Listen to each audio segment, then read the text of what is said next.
Imagine a character whose deepest secrets are revealed not through their triumphs, but through the wounds that haunt them.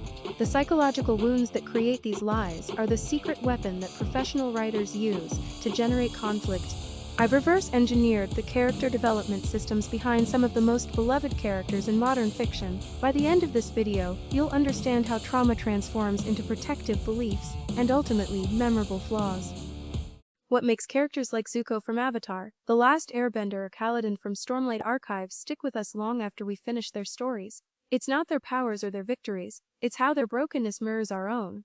When I think about the characters I've connected with most deeply, they're never the flawless heroes, they're the ones struggling with demons I recognize, fighting battles that feel strangely familiar even in fantastic settings.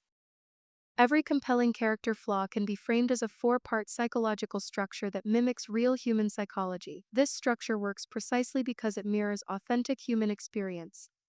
Each layer of this structure reveals something deeper about the character.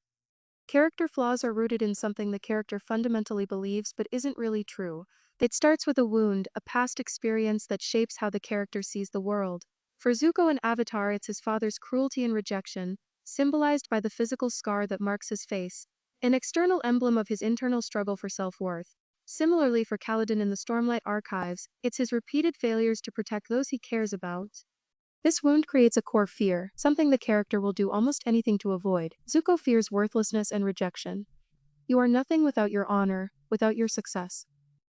In contrast, Kaladin fears failing those who depend on him, of watching someone else die because he wasn't strong enough. From this fear emerges a protective belief, a lie the character tells themselves to feel safe.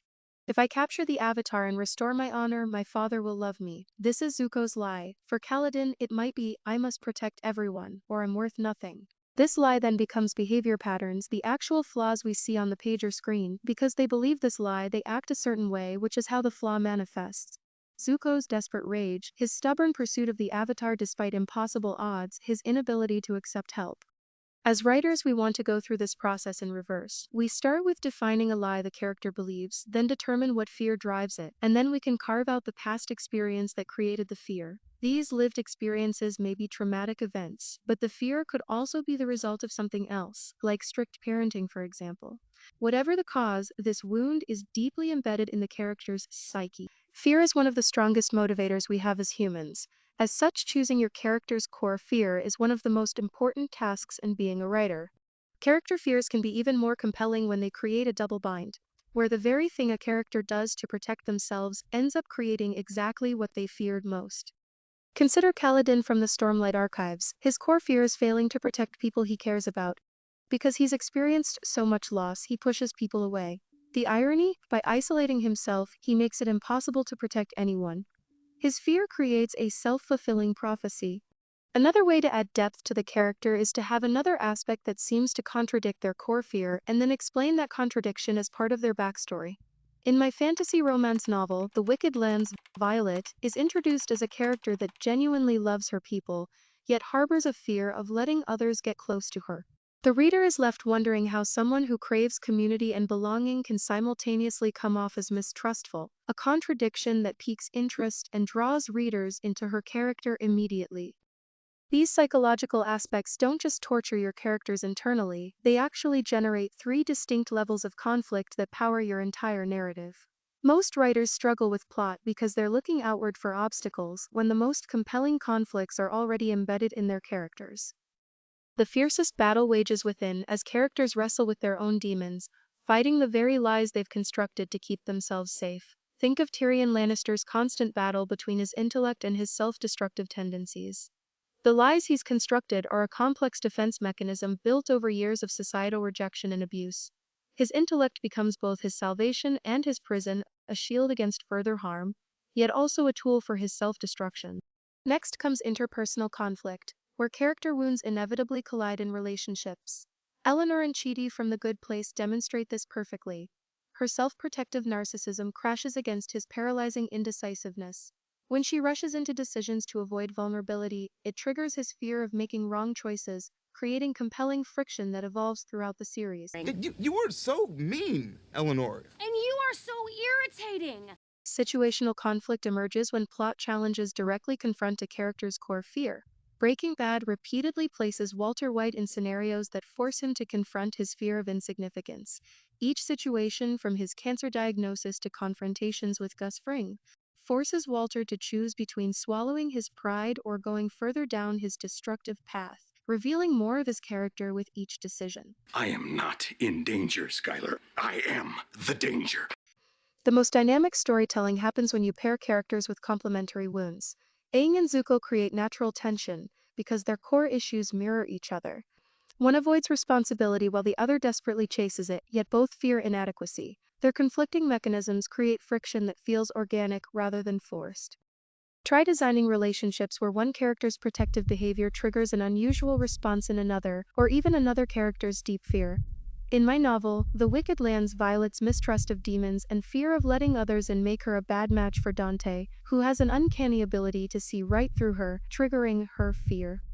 Dante's unusual response to Violet's protective behavior driven by his own flaws is where things get interesting and creates a novel character dynamic that ignites conflict and drives the plot. In this way, one character's flaw can drive the development of multiple characters.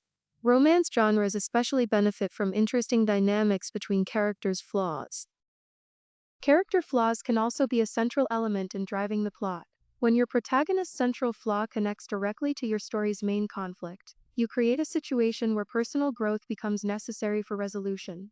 Katniss's distrust of others in the Hunger Games, her shield against past betrayals, becomes precisely what she must overcome to build the alliances needed for survival. The story's inciting incident, climax, and resolution can all be tied to the main character's flaw. If we design our plot around the character's flaw rather than the other way around, it enables us to have a more coherent, character-driven story. The story evolves naturally instead of trying to force our character's development into predefined plot points. Story structures can still be useful, but the plot arc should complement the character arc in a cohesive way.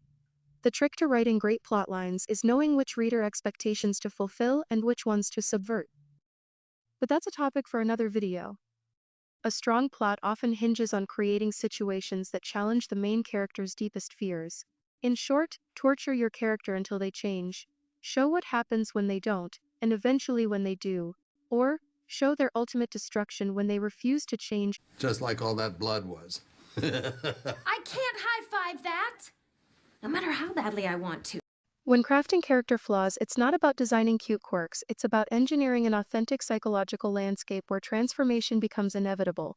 The character arc we crave emerges when wounded characters confront the lies they've built their identity around. Torture your characters with scenarios that target their deepest fears with surgical precision. In the crucible of conflict, characters are forged anew. In our changing world, it's more important than ever for authors to position themselves as creators and build a following. That's why I built BookBackr, a platform that makes it easy to upload and distribute your work and build monthly income from your supporters.